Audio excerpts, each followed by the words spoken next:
Pakistan Tehreek-e-Insaf PTI के रहनुमा फवाद चौधरी ने कहा कि राना सना साफ साफ कह दें कि नून लीग को इलेक्शन में शिकस्त होगी, इसलिए इलेक्शन नहीं कराए जा सकते। फवाद चौधरी ने कहा कि अगर वजीर दाखिला राना सनाउल्लाह बल्दियाती इलेक्शन भी नहीं करा सकते तो फिर इन्हें मुस्तफ़ा हो जाना चाहिए।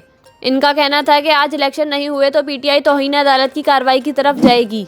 इससे कबल वफाकी वजीर दाखिला राना सनाउल्लाह ने कहा था कि कल तो इस्लामाबाद में बल्दियाती इलेक्शन हो ही नहीं सकता।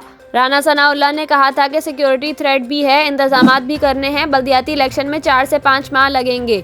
इनका कहना था कि बल्दियाती इदारे 2.5 साल पहले ख़त्म हुए थे, इतना इंतज़ार किया तो 2 माह में क्या क़यामत आ जाएगी।